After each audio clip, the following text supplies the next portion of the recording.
Welcome back to Behind the Box. Today we're going to talk about Keyforge. Keyforge is a card game for 2 players where each player will use their unique deck to race to forge keys. Each deck is made up of 3 of the game's 7 houses with creatures, actions, and artifacts from them. Each turn you'll choose one of your 3 houses to activate, which allows you to play, use, or discard as many cards as you want so long as they're from that house. Ultimately, you'll want to work towards collecting amber, which is the resource required to forge a key. The first player to forge 3 keys is the winner. Now, Chris mentioned unique decks, and he really means it. These are unique. The designers have used computer programming to intelligently generate these decks. And they've made it so that no 2 decks will be exactly the same. But they do use logic, so it's not just going to be like this random hodgepodge of cards in there. They've put some intelligence in there so that, you know, this card works well with that one. Let's put them together, that kind of thing. So it will be a good deck that makes sense. And it is a full deck, a complete deck. There's no booster packs here. There's no like building a deck. No. It comes complete on its own there. This is actually one of my favourite things about Keyforge is when you buy a new deck, you open it up and you look through and try and figure out what the computer was thinking when it put these cards together. I treat it like a human. Like if a human assembled this deck, read through it and just figure out what were they thinking? What was the goal of this deck? What was their vision? How did they want this deck to be played? And that's so fun to me to do. What else is fun is that not only do you get like this unique deck, but it comes with unique art on it and also a name. And you can go onto the app or the website and you can register the name of your deck. So you can see what other people's decks are by looking at their names, and they can check out your deck. And it's kind of just fun to go on there and just search different words and things and see what decks are out there. And we found that there is a relation between like keywords in the name and the type of cards that are going to show up in the deck. So for example, we found that if potato is in the deck name, then you're going to end up with a logos deck. So that's kind of cool. It's so bizarre. I don't know how we found it, but yeah, there's certain words and keywords that just mean you'll get a certain type of house for some reason. So enough about how the decks are assembled and the randomization of them. How does the game actually play? What's it like to play? Now, I've played card games basically my whole life. I mean, up until we started getting more heavily into board games, that's what I was doing. I was playing Magic or Yu-Gi-Oh! Or Pokemon when I was younger, all the time. And I really like this game.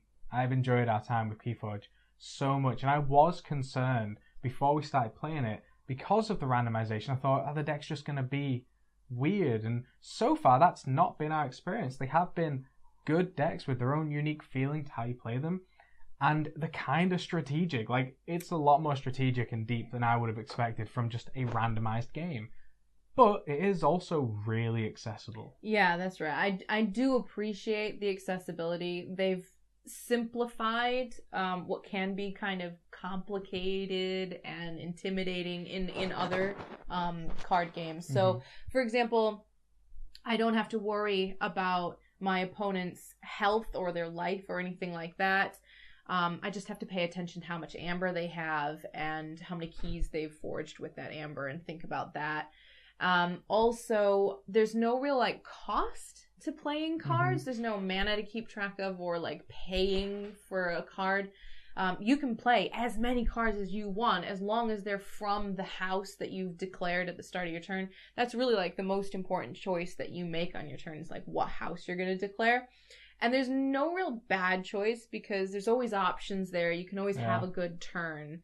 And another thing that I appreciate is that on the card itself, they've simplified that. You know, sometimes in these card games you end up with all kinds of stats on there. And they've simplified it so that really, you know, like how much damage it will do and how much damage it can take, it's all down to one number. And I do appreciate that. Yeah, you've connected with this game a lot more than any other card game I've ever tried to get you into, which has been great for me because it means I've got someone to play it with all the time. And that's the other thing, it's actually really easy to get going with this game. A deck costs about £8, about $10. And that's actually all you need. That and some friends that also have decks. Because you can get the rulebook online. Because it's constantly evolving, the rulebook is only available online. You can get tokens from other games or just other odd bits that you have around the house. And you can just all get together, buy one deck each, and just get going. It is super, super easy to get started, and you only need one deck. But in reality, you probably won't stop at just one deck. Because, it's not the kind of card game where you build a deck or customize a deck. So you probably will want to buy other decks just to see what other combinations are out there, how the other houses work, and you'll find probably that your friend's deck always beats your deck, and so you'll go out to get another deck to try and beat his deck, and it will just carry on like that. Yeah, this actually works really well for us though, because we don't want to spend lots of time and money buying booster packs or a lot of effort trading cards with people, and ultimately in a system like that, everyone's deck winds up of one of 4 different types of decks. I love that it is just random. You get a deck and you just use that deck. Yeah, we'll buy a couple of extras just so we can try out the other houses. But it's so easy for us to use that system, and just makes it so easy for us to just get going with the game. Yeah, you can just get started. That's really nice. Do keep in mind though that it's a new game, and so things are changing. They're still kind of working out the rules. People have been finding interesting combinations and interactions, and so they're asking questions about those, or they're finding some ambiguity with certain terms on the cards, so they're asking about that. And things are still getting clarified, So like you mentioned, just check the rules out. They're online. They're available for that reason, so that you can learn. Yeah, you can keep up to date with it as well. And I think it's a really exciting thing that it's so new. As of the video going out, it's only been about just over a week that the game's been available. That means the communities are still growing. People are learning together, and it's a really inclusive environment right now that we've found anyway.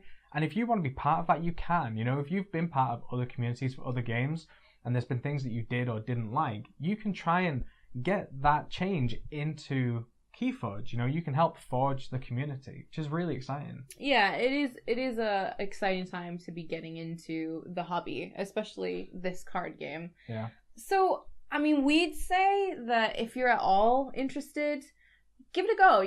It's not very expensive. You can go, at our local shop, you can go buy a deck for around £8. So you can just try it out and see if you like it or not. Keyforge tournaments are popping up, so you can always go and just check it out there, see if you like it. There is one note we do want to make if you are thinking of getting into it, and that's with the starter box. Now, we didn't buy it. My brother didn't. He gave us what he didn't want from it. But if you do buy the starter box, here it's about £37. You get 2 random decks, which is great. That's about £16 usually. And then you get 2 other decks in there, which are considered the introductory decks. So training decks. Yeah, you also get a bunch of tokens as well to keep track of keys and amber and things like that. Now, if you've never played a card game like this, a collectible card game, it might be worth getting because you get a quick start guide and you get these 2 decks that are in every starter box, and they are pre-constructed. It's a way for you to learn the game, introduces you to the different elements of the game, different mechanics. If you have played games and you're a bit more comfortable with card games, you might not need these, and so you're effectively spending about £20 on cardboard tokens. Now, if you've got the money for that and you like the tokens, go for it. Like I said, my brother bought it because he wanted those things, but then he just gave them to us because we'll play it more and he'll only really play it with us. So we do have it because of that, but we probably wouldn't have bought it otherwise. No. That's the only note I wanted to make on that. That's kind of it, pretty much. So if you have any questions about Keyforge, leave them down below in the comments. We'll do our best to answer those. And have you got Keyforge, or are you going to get Keyforge? Do you have a favourite card or deck that you've got? Share your deck names down below so we can check them out. We should leave our deck names in the description as well, just in case you want to see what cards we've got.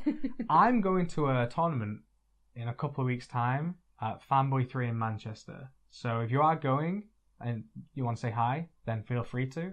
But yeah, that's it. I'll leave links to the game as well in the description, as well as our social media as usual. But until the next one, we'll see you soon. Bye. In Sweet Home Alabama as the senator or something. Anyway. Reese Witherspoon. How does the actress from Sweet Home Alabama eat her cereal? I don't know. With a spoon. What's her favorite chocolate candy? with a spoon.